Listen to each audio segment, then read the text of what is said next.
Eles fizeram uma Foi uma merda, deu uma merda. equação. Eu tô brincando com você ali, eu te dou um empurrão, tu cai, bate com uma cabeça numa pedra, se tá de todo, não, porra. Deu problema não no vai, supermercado, e sei lá o Tem que uma que coisa deu, que me e aí intriga fica muito irritado. no caso. Era março, sol, Que cansaço, não passou o cartão calor. deles. Não passou, sei lá, queria fazer um crediário. E eles têm que voltar. E aquela três Tem uma crianças coisa num que me carro intriga muito fechado. no caso Nardoni, que é o seguinte: tudo bem, vocês estão inocentes, vocês o mataram, mas quem matou? E por quê? Porque Falaram olha, que era olha só. porteiro, lembra? Tem uma. Não, aí desculpa. Ele fica chegando ao porteiro, eles chegam Não, eles dizem que entrou um ladrão. entra um ladrão e ficam chegando ao porteiro. Fala, É. você deixou entrar o ladrão, seu. Aí filho, olha, não, como aí, chama? não, beleza. Vamos agora então. Vamos pegar o caso Nardoni e virar ele do avesso. Eles não mataram. Não mataram. Alguém entrou aqui e jogou essa criança pela janela. Eu não consigo nem entender quem, muito menos o motivo pra jogar uma criança pela janela que nem tua filha é. Mas tudo bem. Só que aí, já que não foi eles, então vamos tentar descobrir quem é, mas aí vamos fazer o recorte no casal Nardoni, pais de uma criança que foi jogada pela janela por terceiros. Eles não têm esse comportamento de mataram minha filha. Não? Não, eu cobri na casa Nardoni. Quando eu cheguei de Brasília, eu morava em Brasília, eu cheguei em São Paulo em 2008 como correspondente do Correio Brasiliense. E a minha chefe, ela ficava me cobrando matéria. Tu tá em São Paulo como correspondente, cadê uma matéria pra gente? E no domingo, isso foi no domingo, Foi. saiu, eu ouvi na CBN que tinha caído uma criança da janela do... É sexto ou quinto andar? Sexto andar. Do sexto andar. Caiu a criança do sexto andar. Aí eu, sendo cobrado pela minha chefe, eu disse, olha, caiu uma criança do sexto andar. Era um domingo, o jornal de segunda é um jornal pequeno. Ela disse, olha, vai lá ver o que é e bora dar uma curta. Curta é uma coluna de pequenas notícias. Fui lá. Quando eu cheguei lá, eles tinham acabado de Você foi no levar... prédio? No prédio. Eles tinham acabado de levar a criança de lá.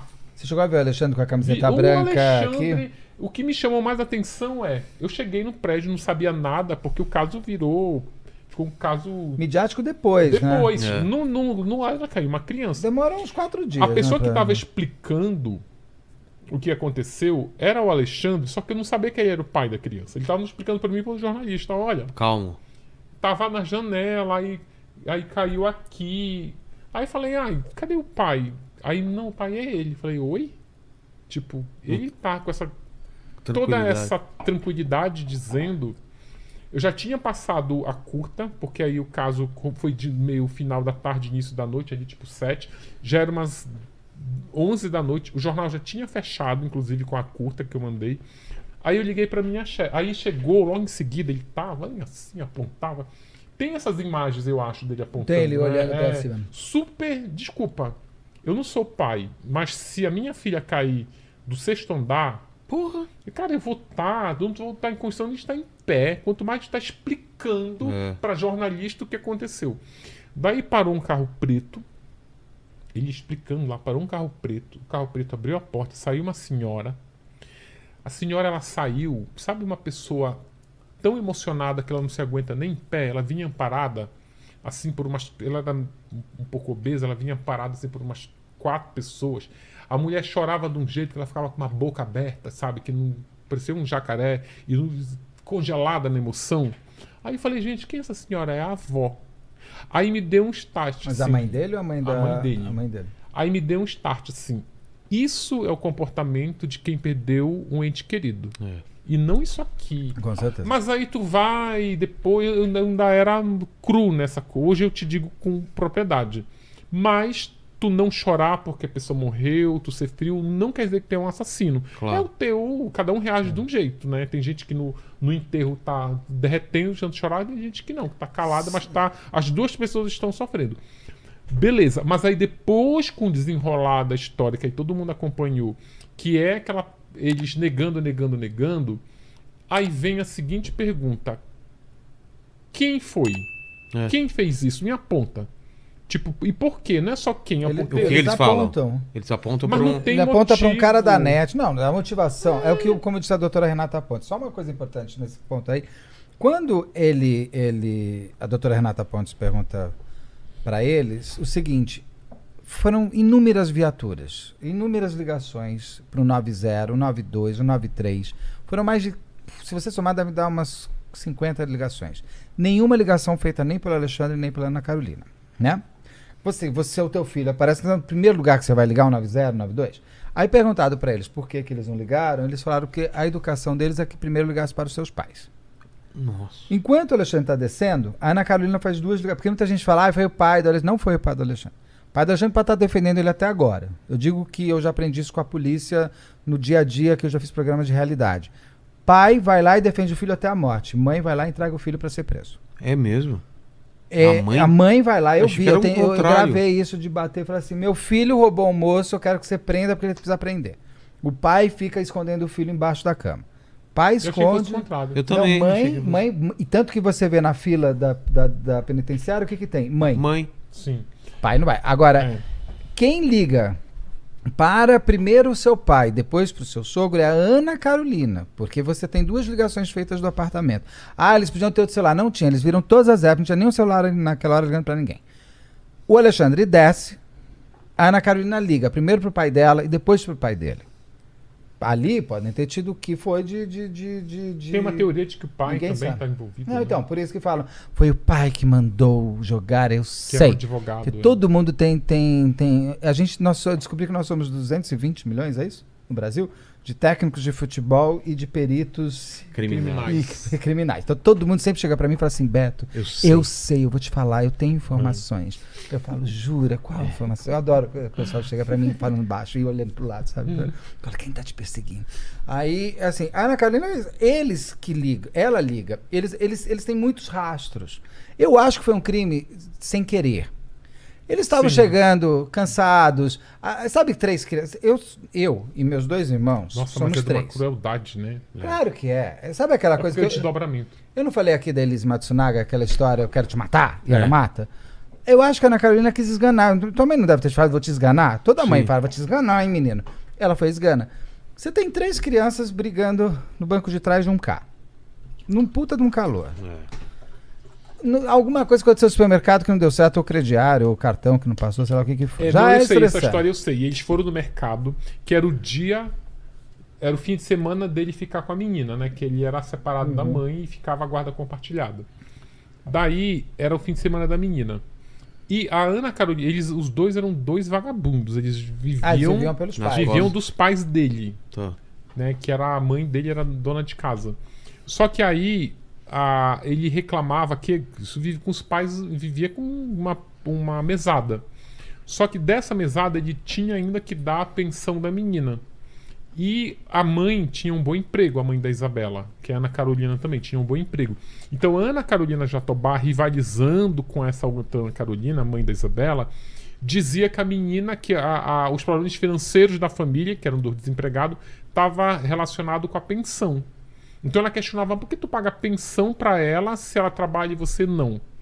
Aí já tinha essa discussão. Quando eles vão no mercado, o casal Nardoni e os 3, que são os 2 filhos biológicos do casal Nardoni, mais a Isabela, isso é humilhante. Eles enchem um carrinho, passam lá, sei lá, 1 hora no mercado, com os carrinhos, cada um com um carrinho, com as crianças lá no carrinho cheio, tipo compra do mês, passa todas as compras lá. Na hora que vai lá pra pagar, o cartão não passa, não é aprovado. Então, mais um estresse. Aí vem esse... Sabe por quê que o cartão tá sem crédito? Da pensão. E a Isabela Nardoni era a iconização máxima do passado do Alexandre. Eu não sei por que a Ana Carolina tinha tanto ciúme daquele homem, porque ele não tem muita coisa pra ter ciúme. E ela tinha muitos ciúmes. E a menina era a cara da mãe, né? É porque ela dizia... O ciúme dela era a cara da mãe. Ela dizia... Primeiro, são 2 mulheres bonitas. As mulheres são, as 2 Ana Carolina são. Ele eu não sei por que tanta loucura. Eu acho que é uma coisa lá de... A gente já voltava na conversa que a gente estava tendo. Não, mas não são mulheres carentes. Eu acho que ele deve ter uma performance sexual exuberante e elas eram loucas. Bom, mas alguma coisa tem que ser incrível. Sim, exatamente. Só que aí, a Ana Carolina Jatobá tinha ciúmes da...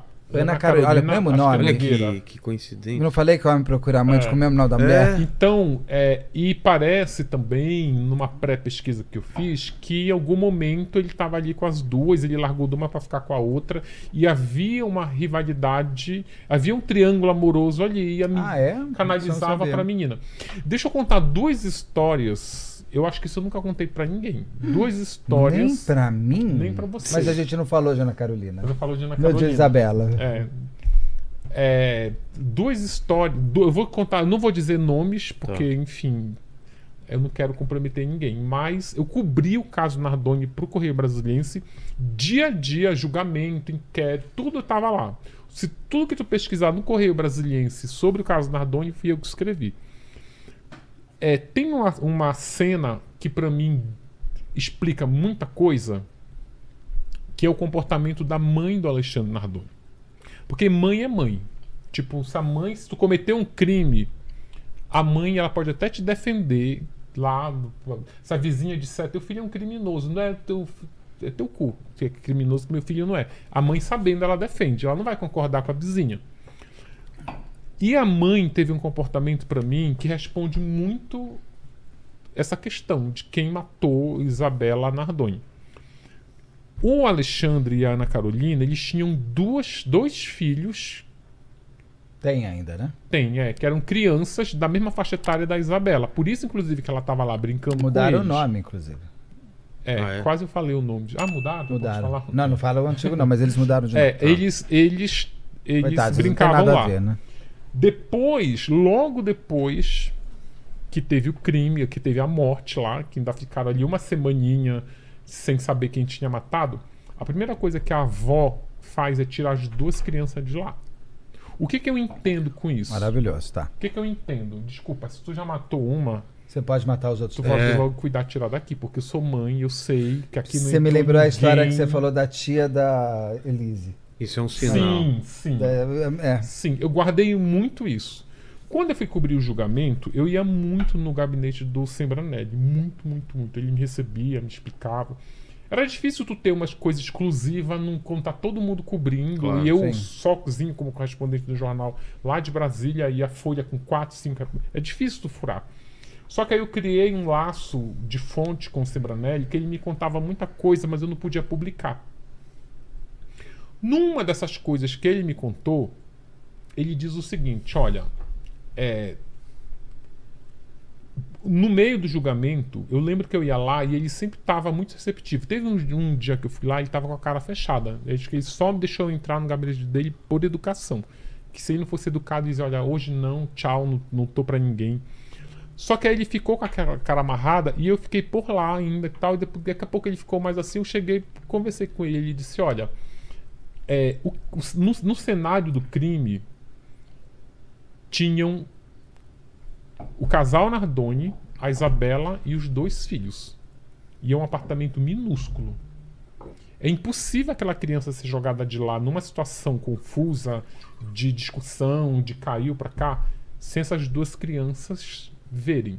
Elas viram. Elas viram. Como tu colhe depoimento de crianças que testemunharam o crime? Tu não coloca num tribunal, tu não bota numa delegacia. Eles têm um mecanismo, aqui em São Paulo eu sei que funciona assim.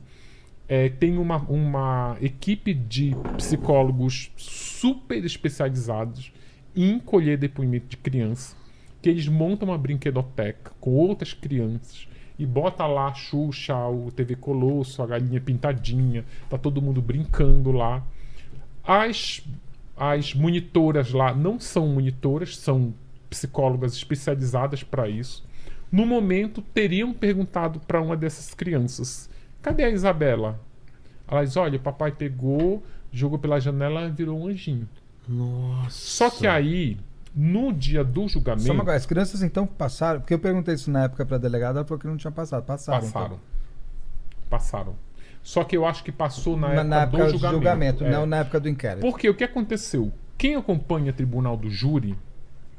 Isso daí nunca saiu? Não. Você tá contando agora? Tô contando agora. Mas também nem tem como sair, porque quem vai bancar isso? Quem vai bancar? Isso é exclusivo. Mas olha, deixa eu te falar uma coisa, a justificativa é sensacional. E olha que Isabela Nardoni conhece pra cacete, eu nunca ouvi isso. Ainda vou te dizer, ainda vai ficar... Maravilhoso, ainda vai eu tô ficar, adorando. Ainda vai ficar melhor ainda.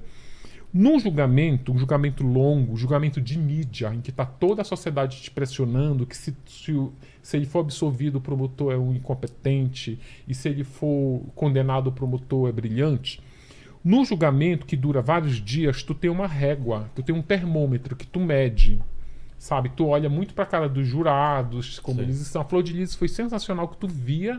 Teve um júri, um jurado da Flor de Lis que virou, perguntou pra ela, o teu choro é real? Quando ele perguntar isso, tu já sabe que aquela mulher vai ser condenada. É um termômetro, então ninguém tá acreditando em você. Então tu tem isso numa outra, né, com outros elementos, dependendo do tipo de júri. No meio do júri do Nardoni, que foi o dia que eu fui lá na sala do promotor que estava com a cara fechada, o termômetro ali é que eles iam ser absolvidos. Era isso que ele estava com a cara fechada. Porque ele tava sentindo... tava já com aquele termômetro, porra, tipo, o negócio não tá como eu Tava imaginava. sendo melhor pros Nardones do que Pros pra Nardoni, ele. sim, porque não tinha prova. O casal Nardoni é um case, porque são Não, tinha prova pericial. Não, mas é que eu não complementei. Não tinha uma prova irrefutável. A perícia, ela é considerada prova, mas ela não é uma prova irrefutável. Ela não é por exemplo, a perícia é importante, mas uma testemunha ocular, ela vale muito mais do que uma perícia. Jura? Achei que Sim. testemunha. O advogado falou que testemunha é a prostituta das provas. Mas, meu amigo, a gente está falando de júri. Não, Né? dentro de júri. Júri não é técnico. É uma Júri pessoa falando. É uma pessoa falando, a pessoa lá. Tu vê a emoção que ela tá falando. Detalhes. Tu vê se aquilo na hora que aquela testemunha é turbinada de perguntas dos dois lados. O júri tá vendo se aquilo ali se sustenta ou não. Teve júri lá da Flor de Lis que foi lá e disse que a Flor de Lis é inocente, mas com uma cara quase rindo, que a juíza disse: olha, tipo, me respeita aqui, que a porra aqui é um júri. Ou seja, tem muito isso, assim, o júri é emoção. E um testemunho bom é um testemunho bom que se sustenta. É igual tu vir contar uma história pra mim, eu vou saber se tu tá fazendo as perguntas, tu tá me engabelando ou tá. Quando chegou ali no momento em que ele achava que ele estava achava perdendo, que ele só podia lançar a mão de uma coisa, do testemunho das duas crianças, que era que viram a Isabela virando um anjinho. Aí, este promotor teria chegado à seguinte conclusão, aqui para eu não me comprometer no preto e no branco, teria chegado à seguinte conclusão: essas crianças, se eu condenar esses dois réus com o depoimento dessas duas crianças, que por acaso são filhos dele, eu estou condenando essas crianças também. Qual é a condenação dessas crianças? Porque essas crianças, quando forem adultos, que hoje elas são adultas, elas vão carregar o seguinte peso: meus pais foram condenados por conta do meu depoimento. Não, e será que elas lembram? Ah, cara. O seu pai jogando sua irmã? Bom, e daí. Meu amigo, isso tá tá lá, mas. Tá lá. White Lotus. Mas daí. Aí ele não lançou mão, ele não lançou mão desse, ele deixou, ele arriscou, o júri foi apertado, eles não foram, justamente por não ter, o fato deles negarem até hoje que não. Você acha que eles acreditam na negativa deles? Você acha que a pessoa pode mentir a um ponto de passar a acreditar? Não. Até para não errar? Não.